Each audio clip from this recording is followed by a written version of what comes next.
आइए दोस्तों, आज एक नए क्लास की शुरुआत करते हैं जिसमें हम लोग संख्या पद्धति के बारे में पढ़ेंगे। संख्या पद्धति आज क्या पढ़ेंगे? संख्या पद्धति। तो सबसे पहला क्या है? पूर्ण संख्या यानी होल नंबर किसे कहते हैं, सम संख्या किसे कहते हैं, विषम संख्या किसे कहते हैं, पूर्णांक संख्या किसे कहते हैं, इन्हीं सब के बारे में पढ़ेंगे। तो सबसे पहले पूर्ण संख्या किसे कहते हैं यानी कि होल नंबर। पूर्ण संख्या किसे कहते हैं? वह संख्या जो शून्य से लेकर अनंत तक जाए उसे क्या कहते हैं? पूर्ण संख्या। वह संख्या जो शून्य से लेकर अनंत तक जाए उसे क्या कहते हैं? पूर्ण संख्या कहते हैं। दूसरा क्या है? सम संख्या यानी इवन नंबर। तो सम संख्या किसे कहते हैं? तो वह संख्या जो दो से पूरा कट जाए, वह संख्या जो दो से पूरा कट जाए उसे सम संख्या कहते हैं। जैसे सबसे छोटी सम संख्या 2, 4, 6, 8, इस तरह से। कोई आपसे पूछ दे कि सबसे छोटी सम संख्या क्या है, तो 2। अब अगला है कि विषम संख्या किसे कहते हैं। तो परिभाषा हर कोई जानता है कि पूर्ण संख्या किसे कहते हैं, सम संख्या किसे कहते हैं, लेकिन मुख्य रूप से हम लोग को यही याद रखना है कि सबसे छोटी सम संख्या क्या है, सबसे छोटी विषम संख्या क्या है। तो विषम संख्या किसे कहते हैं यानी कि ऑड नंबर। विषम संख्या किसे कहते हैं? तो वह संख्या जो दो से पूरा ना कटे, वह संख्या जो दो से पूरा ना कटे उसे विषम संख्या कहते हैं। जैसे 1, 3, 5, 7, ये सब क्या है? विषम संख्या। या लेकिन आपसे पूछेगा क्या कि विषम संख्या किसे कहते हैं? आपसे पूछेगा कि सबसे छोटी विषम संख्या क्या है। तो सबसे छोटी विषम संख्या क्या है? 1 है। फिर है पूर्णांक संख्या। एक होता है पूर्ण संख्या, एक होता है पूर्णांक संख्या। तो पूर्ण संख्या किसे कहते हैं? शून्य से लेकर अनंत तक जाए, शून्य से लेकर अनंत तक जाए उसे क्या कहते हैं? पूर्ण संख्या। लेकिन पूर्णांक संख्या किसे कहते हैं? तो पूर्णांक संख्या सरल शब्दों में कह सकते हैं कि धनात्मक संख्या और ऋणात्मक संख्या के समूह को पूर्णांक संख्या कहते हैं।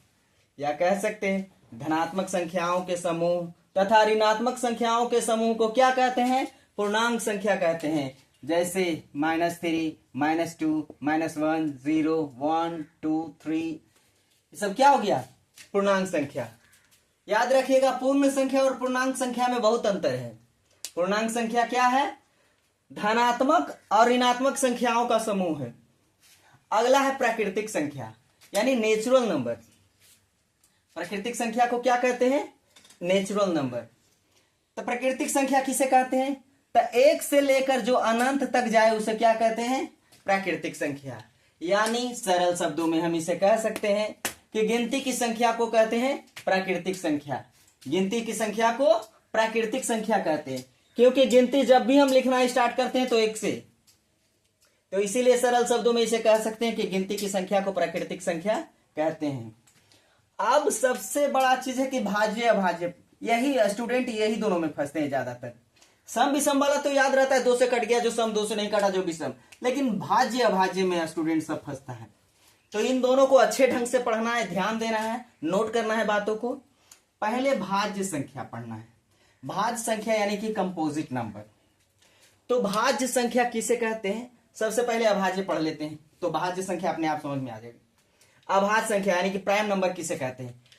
तो वह संख्या जो एक और स्वयं के अलावा अन्य किसी संख्या से ना कटे। वह संख्या जो एक और स्वयं के अलावा अन्य किसी संख्या से ना कटे उसे अभाज्य संख्या कहते हैं। तो सबसे छोटी अभाज्य संख्या 2 हो गया, 3 हो गया, 5 हो गया, 7 हो गया। ये सब क्या है? अभाज्य संख्या। 2 देखिए 1 से कट रहा है और स्वयं से कट रहा है, इसके अलावा अन्य किसी संख्या से कट रहा है नहीं, तो इसीलिए क्या होगा? अभाज्य संख्या। क्या होगा? अभाज्य संख्या। सब प्रश्न आपसे पूछेगा कि सबसे छोटी अभाज्य संख्या, तो 2। इतना तक स्टूडेंट को पता रहता है, ये भी याद रखता है कि सबसे छोटी अभाज्य संख्या क्या है। लेकिन जब प्रश्न आता है कि सबसे छोटी भाज्य संख्या, तो वहां लगता है कि सबसे छोटी भाज्य संख्या, हम लोग तो अभाज्य जानते हैं कि सबसे छोटी, लेकिन सबसे छोटी भाज्य संख्या क्या होगा? तो सबसे पहले भाज्य संख्या यानी कंपोजिट नंबर, कंपोजिट नंबर का परिभाषा सुनिए ध्यान से। वह संख्या जो एक और स्वयं के अलावा, वह संख्या जो एक और स्वयं के अलावा अन्य किसी एक और संख्या से कटे। वह संख्या जो एक से तो कटेगा ही, स्वयं से कटेगा ही, लेकिन कम से कम किसी एक और संख्या से कटना चाहिए, उसे क्या कहते हैं? भाज्य संख्या। तो सबसे छोटी भाज्य संख्या होता है 4, 6, 8। क्यों 4 होगा? क्योंकि एक से तो 4 कट ही रहा है, 4 से एक और स्वयं से तो कट ही रहा है, लेकिन 2 से भी तो कट रहा है, इसीलिए सबसे छोटी भाज्य संख्या क्या होगी? 4। सबसे छोटी भाज्य संख्या 4। भाज्य संख्या किसे कहते हैं? एक और स्वयं के अलावा कम से कम किसी और एक और संख्या से कटे, उसे भाज्य संख्या कहते हैं। अभाज्य संख्या किसे कहते हैं? एक और स्वयं के अलावा अन्य किसी संख्या से ना कटे। ध्यान रखना है, अभाज्य में एक और स्वयं के अलावा अन्य किसी संख्या से नहीं कटना चाहिए, और भाज्य में एक और स्वयं से कटने के अलावे कम से कम एक और संख्या से कटना चाहिए, तो उसे क्या बोलेंगे? भाज्य संख्या बोलेंगे। अब है परिमेय संख्या यानी रेशनल नंबर। परिमेय संख्या यानी कि रेशनल नंबर। अब रेशनल नंबर क्या होता है? तो देखिए, परिमेय संख्या किसे कहते हैं? तो सबको पता है, हम लोग बचपन से ही पढ़ते आ रहे हैं कि परिमेय संख्या किसे कहते हैं। तो वह संख्या जिसे P/Q के रूप में लिखा जा सके उसे परिमेय संख्या कहते हैं। जैसे 2/3, 3/5। अब यहां हम रूट में 4 कर देंगे, तो आप लोग बोलिएगा ये तो बटा में नहीं है, तो इसका वर्गमूल निकालेंगे तो कितना निकलेगा? 2। 2 निकला तो दुनिया का कोई भी मास्टर हमें मना नहीं कर सकता है किसी भी संख्या के नीचे 1 लिखने से। कोई नहीं मना कर सकता है, कोई भी संख्या हो उसके नीचे हम 1 लगाने के लिए स्वतंत्र हैं, हमें कोई नहीं रोक सकता है। तो इसीलिए √4 भी क्या है? परिमेय संख्या है। तो परिमेय संख्या किसे कहते हैं? वह संख्या जो P/Q के रूप में हो उसे परिमेय संख्या कहते हैं। यहां एक बात ध्यान रखना है, जहां Q बराबर नॉट जीरो, Q बराबर नॉट जीरो यानी हर का मान शून्य नहीं रहना चाहिए, हर का मान शून्य नहीं रहना चाहिए। अगला है अपरिमेय संख्या यानी इरेशनल नंबर। अपरिमेय संख्या किसे कहते हैं? वह संख्या जो P/Q के रूप में नहीं लिखा जा सकते उसे, वह संख्या जो P/Q के रूप में नहीं लिखा जा सके उसे अपरिमेय संख्या कहते हैं। जैसे √3 हो गया, √5 हो गया, √7 हो गया, ये सब क्या हो गया? अपरिमेय संख्या हो गया। अब अगला है वास्तविक संख्या यानी रियल नंबर। तो वास्तविक संख्या किसे कहते हैं? ये भी ध्यान से पढ़िएगा, ये सब तो हर कोई पढ़ता है, लेकिन इसको ध्यान रखना है, इसको ध्यान रखना है मुख्य रूप से, और इसमें ध्यान रखना है कि सबसे छोटी भाज्य संख्या क्या है। तो वास्तविक संख्या किसे कहते हैं? वास्तविक संख्या किसे कहते हैं? तो वास्तविक संख्या कहते हैं परिमेय संख्या और अपरिमेय संख्या के सम्मिलित रूप के।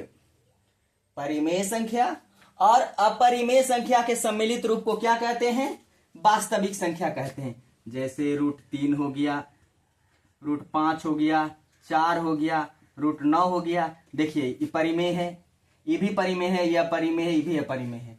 तो परिमेय और अपरिमेय संख्या के समूह को क्या कहते हैं? वास्तविक संख्या कहते हैं। तो याद रखिएगा, पूर्ण संख्या 0 से लेकर अनंत तक, सम संख्या 2 से पूरा पूरी कट जाए, विषम संख्या जो 2 से ना कटे, सबसे छोटी सम संख्या 2, सबसे छोटी विषम संख्या 1। पूर्णांक संख्या किसे कहते हैं? तो इसको बता दिए थे कि धनात्मक संख्या और ऋणात्मक संख्या के समूह को क्या कहते हैं? पूर्णांक संख्या यानी इंटीजर नंबर इसको कहते हैं। प्राकृतिक संख्या किसे कहते हैं? तो 1 से लेकर अनंत तक जाए या गिनती की संख्या को क्या कहते हैं? प्राकृतिक संख्या कहते हैं। सबसे छोटी प्राकृतिक संख्या 1 है और सबसे छोटी पूर्ण संख्या क्या है? 0 है। भाज्य संख्या किसे कहते हैं? तो भाज्य संख्या वह संख्या, पहले अभाज्य जानिए। अभाज्य संख्या किसे कहते हैं? वह संख्या जो एक और स्वयं के अलावा अन्य किसी संख्या से ना कटे उसे अभाज्य संख्या कहते हैं। सबसे छोटी अभाज्य संख्या 2 है। भाज्य संख्या किसे कहते हैं? वह संख्या जो एक और स्वयं के अलावा अन्य किसी एक और संख्या से कटे उसे भाज्य संख्या कहते हैं। सबसे छोटी भाज्य संख्या 4 है। परिमेय संख्या किसे कहते हैं? तो वह संख्या जो P/Q के रूप में लिखा जा सके उसे परिमेय संख्या कहते हैं। अपरिमेय संख्या किसे कहते हैं? वह संख्या जो p बटा क्यू के रूप में नहीं लिखा जा सके उसे अपरिमेय संख्या कहते हैं। और वास्तविक यानी कि रियल नंबर किसे कहते हैं?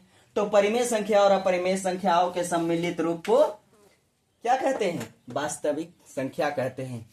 तो चलिए आज इतना ही। अगर जो वीडियो अच्छा लगता है तो आप लोग लाइक, सब्सक्राइब, शेयर जरूर कीजिए, ताकि हमें भी पता चले कि आप लोग को पढ़ने में मन लगता है, ताकि और अच्छे अच्छे वीडियो बनाऊं और अच्छे से समझाने की कोशिश करूं। इसीलिए आप लोग कमेंट जरूर कीजिए, लाइक सब्सक्राइब करिए, दोस्तों के पास शेयर करिए। आज इतना ही, मिलते हैं अगले वीडियो में।